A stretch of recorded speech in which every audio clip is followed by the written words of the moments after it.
Welcome to study physics. आज का हमारा class electric field and potential का पार्ट 2 होगा और आज जो हम लोग देखने वाले हैं उसमें हमारा पहला टॉपिक होगा इलेक्ट्रिक फील्ड। इलेक्ट्रिक फील्ड को समझने के लिए हमें थोड़ा सा ग्रेविटेशनल फील्ड का आइडिया रिकलेक्ट करना चाहिए। जैसे हम लोग ग्रेविटेशनल फील्ड के बारे में क्या जानते हैं कि ग्रेविटेशनल फील्ड होने के लिए एक मास होना चाहिए और मास ही रिस्पॉन्सिबल होता है ग्रेविटेशनल फील्ड को कलेक्ट करने के लिए और बनाने के लिए। ठीक उसी प्रकार चार्ज होना पड़ेगा एक इलेक्ट्रिकल फील्ड को बनाने के लिए या एक इलेक्ट्रिकल फील्ड को क्रिएट करने के लिए। तो इस प्रकार हम कह सकते हैं कि like a particle having some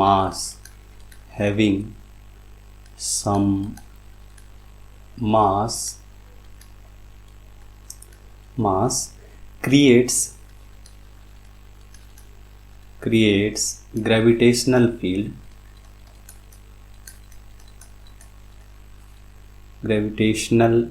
field around it या around उसके around. So gravitational field around it. जिस प्रकार कोई भी ऑब्जेक्ट जिसमें एक मास हो तो वो अपना ग्रेविटेशनल फील्ड क्रिएट करता है, ठीक उसी प्रकार हमारा क्या होता है अगर कोई चार्ज हो। So in the same way a charge particle creates electric field around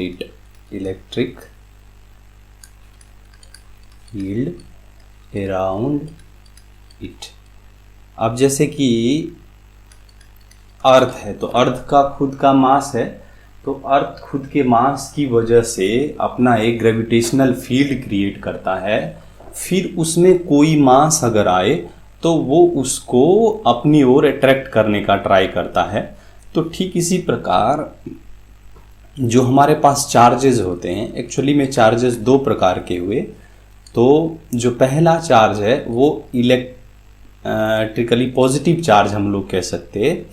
तो ये चार्ज अपने आसपास एक इलेक्ट्रिकल फील्ड को क्रिएट करता है और फॉर पॉजिटिव चार्ज जो इलेक्ट्रिकल फील्ड का डायरेक्शन होता है वो रेडियली आउटवर्ड होता है।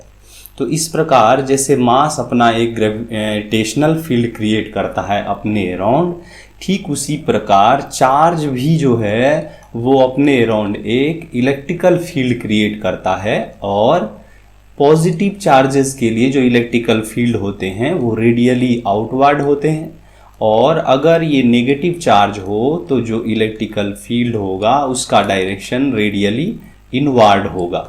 तो इस प्रकार हम समझ रहे हैं कि ये जो इस प्रकार से स्पेसिंग है यहाँ ये सारे चीज़ में एक फील्ड होगा और वो फील्ड जो है वो इलेक्ट्रिकल फील्ड होगा।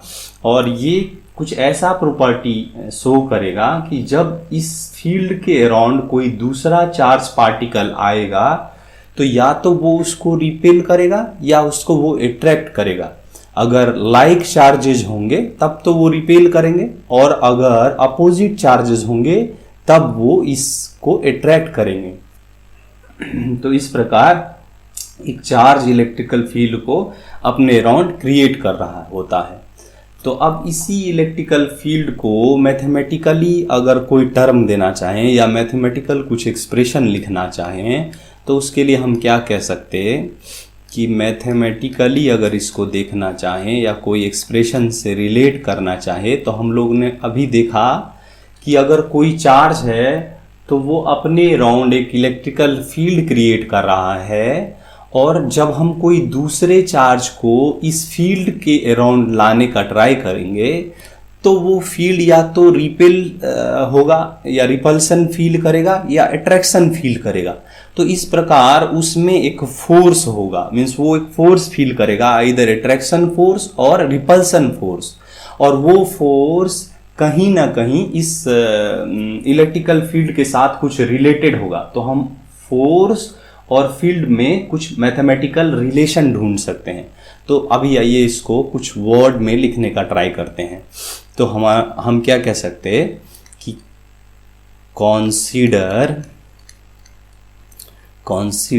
ए चार्ज, एक चार्ज हम लोग कंसिडर कर रहे हैं, suppose capital Q, so which creates, और charge Q creates an electric field, charge Q creates an electric field capital E, और ये कोई वेक्टर है, सो इसलिए इसके ऊपर कैप लगाना होगा, अराउंड इट। सो अगर कोई Q चार्ज अपने अराउंड एक E इलेक्ट्रिकल फील्ड बनाता है, तो इस प्रकार नाउ अब अगर हम क्या करें, now if suppose A small Q charge, अब अगर इस स्मॉल Q चार्ज को इस इलेक्ट्रिकल फील्ड में लाएंगे, small Q charge is to be taken to a point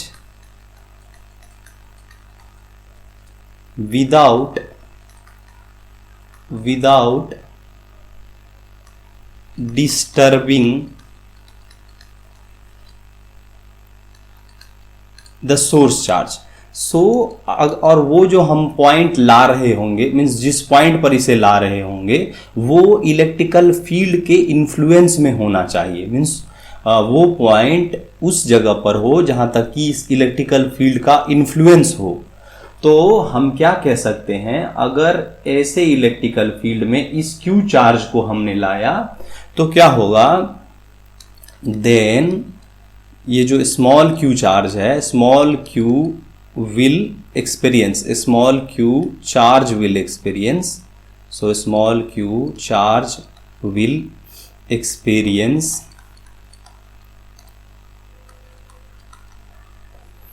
a force से कैपिटल F, अभी उस फोर्स को हम लोग कैपिटल F कह रहे हैं, सच दैट, और ये फोर्स जो होगा वो किसकी वजह से बना है, तो इलेक्ट्रिकल फील्ड और चार्ज की वजह से बना हुआ है। तो हम क्या कहेंगे, ये फोर्स जो होगा वो इस प्रकार होगा कि Q और इलेक्ट्रिकल फील्ड के मैग्नीट्यूड का प्रोडक्ट से जो होगा उसके इक्विवेलेंट होगा, मीन्स उसके इक्वल होगा। तो इस प्रकार हम कहेंगे क्या कि जो ये इलेक्ट्रिकल फील्ड है ये इक्वल होगा फोर्स अपॉन चार्ज के, वो जो फोर्स फील कर रहा है डिवाइडेड बाय वो जितना अमाउंट का चार्ज है, वो बताएगा कि उस पॉइंट पे, जिस पॉइंट पे इस Q चार्ज को लाया गया है उस इलेक्ट्रिकल फील्ड में, तो वहां पर कितना इलेक्ट्रिकल फील्ड इंटेंसिटी है या इलेक्ट्रिकल फील्ड है। सो अब यहां पर हमने कहा कि विदाउट डिस्टर्बिंग, यहां पर जो हमने एक लाइन लिखा कि now Q is taken to a point without disturbing Q। इस डिस्टर्बिंग वर्ड का काफी इंपॉर्टेंट मीनिंग है, वो हम धीरे धीरे देखेंगे, एक दो पॉइंट में देखेंगे। सो पहला पॉइंट है कि हम इसको किस प्रकार ले ताकि ये इसको डिस्टर्ब ना करे, माने इसको किस तरह स्मॉल Q को कैसा वैल्यू का ले या किस टाइप का ले जिससे वो कैपिटल Q को डिस्टर्ब ना करे।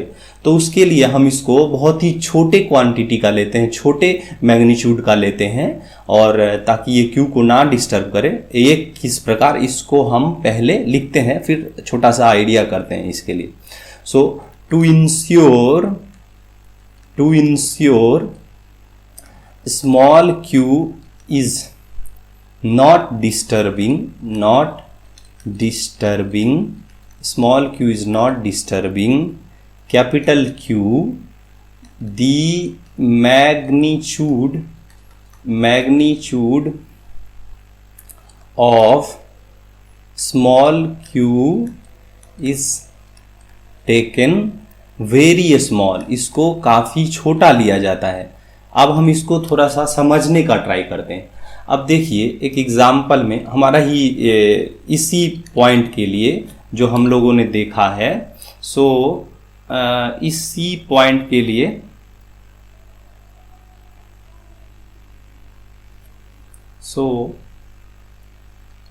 इस पॉइंट के लिए हम अगर देखें कि जो हमारा कैपिटल Q था वो कैपिटल Q एक इलेक्ट्रिकल फील्ड अगर क्रिएट कर रहा है अपने अराउंड, अपने अराउंड अगर ये कुछ electrical field radially outward create कर रहा है, इस प्रकार अगर ये radially outward electrical field create कर रहा है, तो अगर सपोज हमने इस इलेक्ट्रिकल फील्ड में या इस सिंगल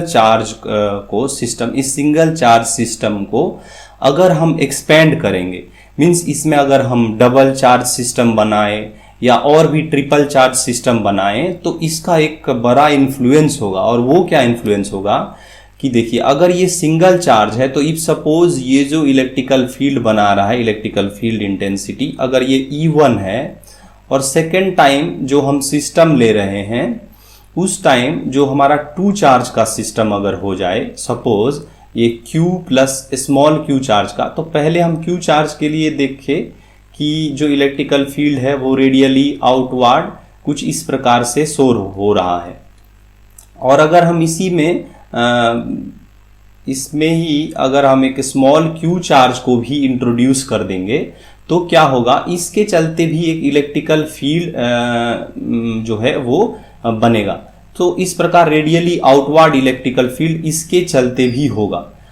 इन दो के चलते जो होगा, मीन्स इसके चलते E2, स्मॉल q के चलते अगर E2 कहा हमने और कैपिटल Q के चलते अगर हमने कहा E1, इस इंस्टेंट में जो हमारा दो वेक्टर इंट्रोड्यूस हो रहा है, मीन्स ये अब इनके रिजल्टेंट के ऊपर डिपेंडेंट होगा इसका इलेक्ट्रिकल फील्ड इंटेंसिटी। इस प्रकार हम एक कॉम्प्लेक्स सिचुएशन को डील करेंगे। फिर हम एक ही वेक्टर से हमारा काम नहीं होगा, रेदर इन दोनों का रिजल्टेंट लेना होगा। इन ऑर्डर टू इंश्योर कि ये Q को ना डिस्टर्ब करे, हम जो स्मॉल q ले रहे हैं वो अगर काफ़ी छोटा हो तो जो इसका इलेक्ट्रिकल फील्ड इंटेंसिटी होगा उसका भी मैग्नीट्यूड या उसका भी इंटेंसिटी प्रोपोर्शनेटली काफ़ी वीक होगा या काफ़ी छोटा होगा। तो हम इस प्रकार जो है वो इंश्योर कर सकते।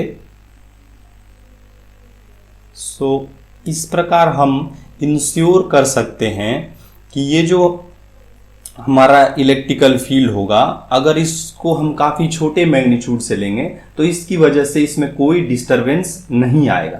तो इसलिए हम जो Q है उसको काफ़ी छोटा लेते हैं। अब इस प्रकार हम जो नेक्स्ट टॉपिक देखने वाले हैं वो है हमारा इलेक्ट्रिक फील्ड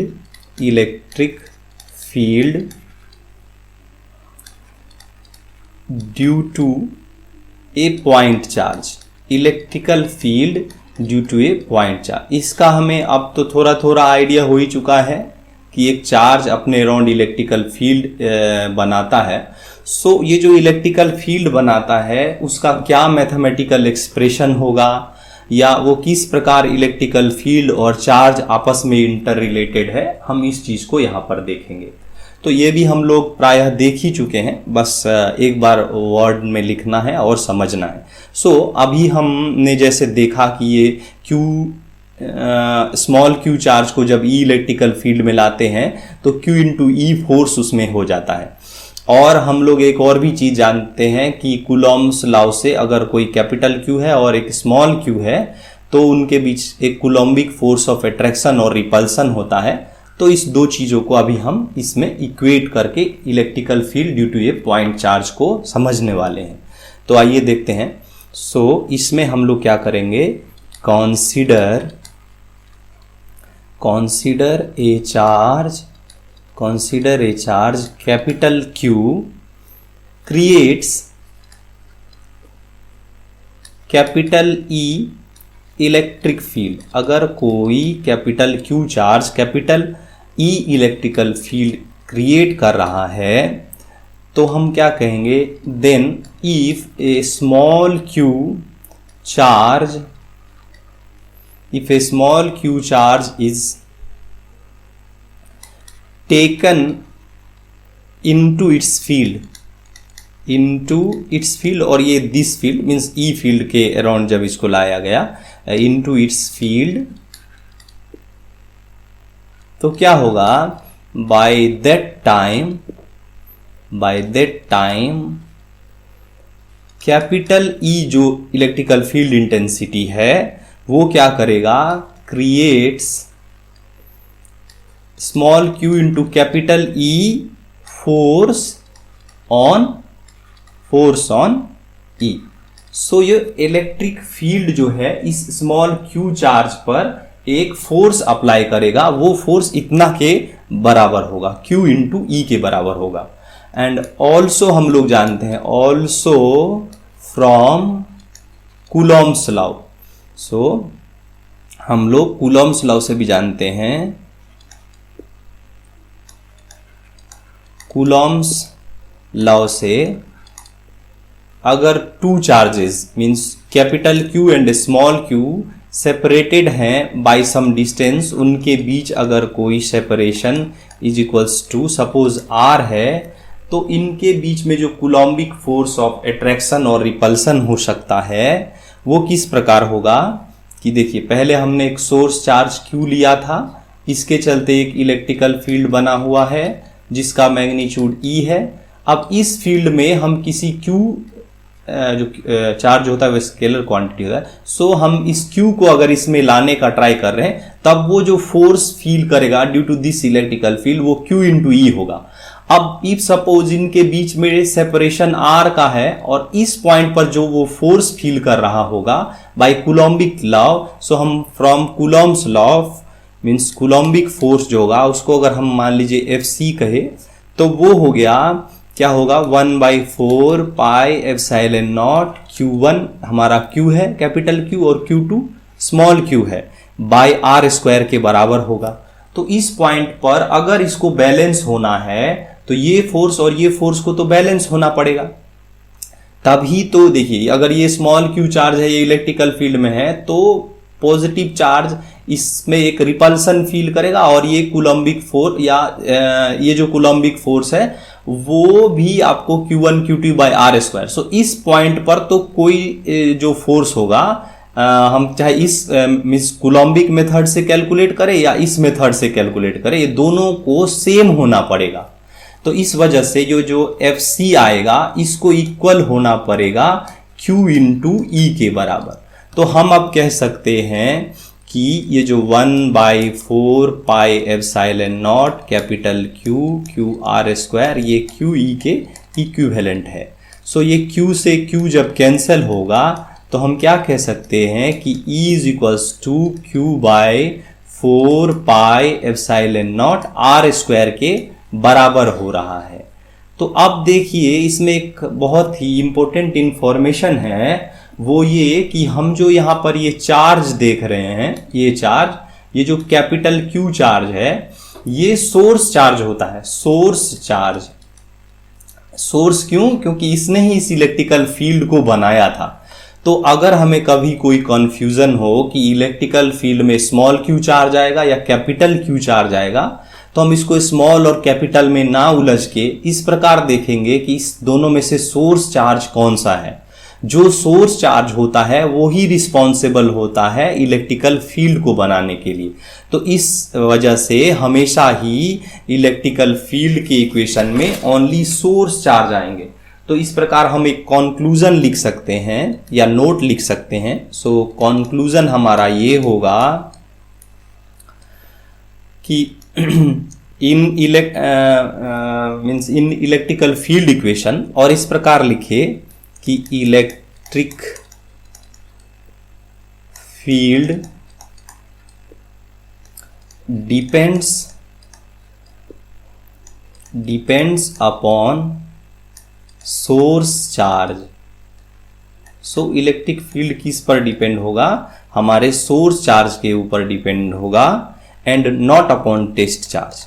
और दूसरी तरह से कहे नॉट अपॉन टेस्ट चार्ज, जो हमारा स्मॉल चार्ज था Q वो हमारा टेस्ट चार्ज था, तो उस टेस्ट चार्ज के ऊपर जो है हमारा इलेक्ट्रिकल फील्ड नहीं डिपेंड होगा, वो सिर्फ सोर्स चार्ज के ऊपर ही डिपेंड होगा। तो जो अब हम लोग नेक्स्ट देखने वाले हैं वो है हमारा lines of electric forces. So lines of electric forces. अब लाइंस ऑफ इलेक्ट्रिक फोर्स क्या होता है, जब भी कभी हमने देखा कि कहीं अगर इलेक्ट्रिकल फील्ड है तो उसका कुछ डायरेक्शन होगा, और वो डायरेक्शन अगर पॉजिटिव चार्ज की वजह से है तो रेडियली आउटवर्ड होगा, और अगर निगेटिव चार्ज की वजह से है तो रेडियली इनवर्ड्स होंगे। तो इस प्रकार हम ये कह सकते हैं कि ये हमें ये जो लाइंस बनेंगे ये हमें उस पॉइंट पर इलेक्ट्रिकल फील्ड स्ट्रेंथ को बताने में काफ़ी हेल्प करेगा।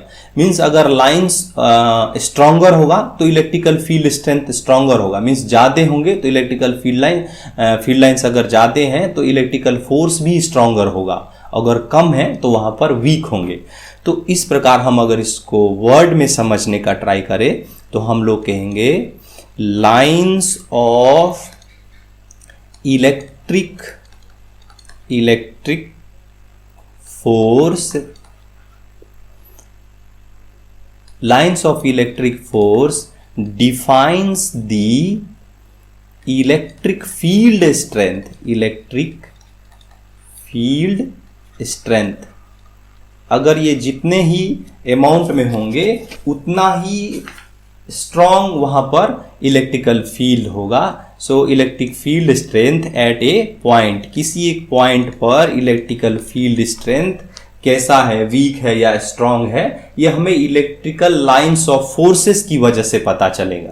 तो अभी सपोज हमारे पास एक Q amount of Q magnitude का कोई चार्ज है, तो इससे हम रेडियली आउटवर्ड अगर हम इलेक्ट्रिकल फील्ड लाइंस क्रिएट करेंगे, और ये हमेशा ऑर्थोगोनल होता है, मीन्स हम इक्वली इसको हर डायरेक्शन में इक्वली ये आपको डिस्ट्रीब्यूटेड होते हैं। तो अब अगर हम लोग इलेक्ट्रिकल फील्ड स्ट्रेंथ को चेक करना चाहे तो इस इलेक्ट्रिकल लाइंस ऑफ फोर्सेस से ही हम इसको समझ सकते हैं। वो किस प्रकार कि देखिए, अगर हम कहीं पर एक यूनिट एरिया ड्रॉ करें, सपोज हमने यहाँ पर यूनिट एरिया ड्रॉ किया, सो इस पॉइंट का नाम अगर हम लोग ए रख ले रहे हैं, और यहाँ पर भी सपोज हम लोग ए यूनिट का एक एरिया ड्रॉ कर रहे हैं, मीन्स यूनिट एरिया ड्रॉ कर रहे हैं बी पॉइंट पे, तो हम लोग क्या देखेंगे कि सपोज जो हमारा इलेक्ट्रिकल लाइंस पास हो, अगर इसको हम और भी अगर बढ़ाएं, हर जगह ही इक्वली रखना है, तो हम लोग ये देखेंगे कि जो ए पॉइंट पर है वो कुछ ज्यादा amount of electrical field lines pass होंगे as compare to B.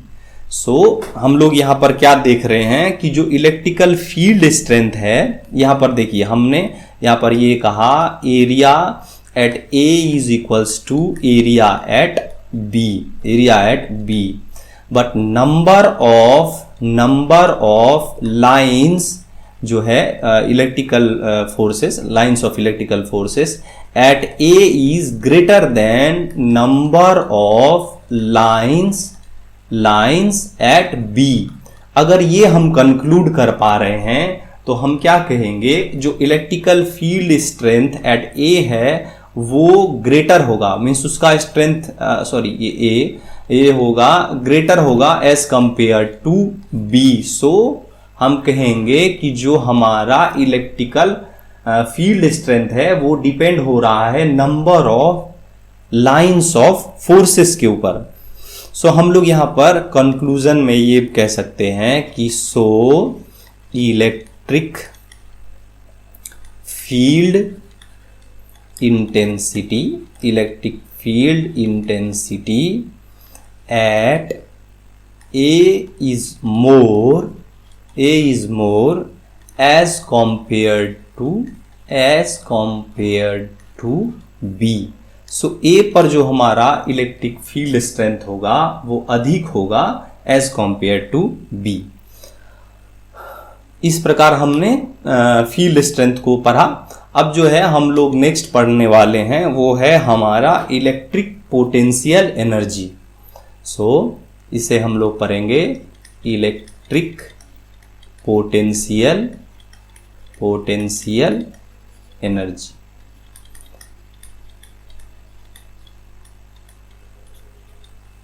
So electric potential energy हम लोग नेक्स्ट देखने वाले हैं।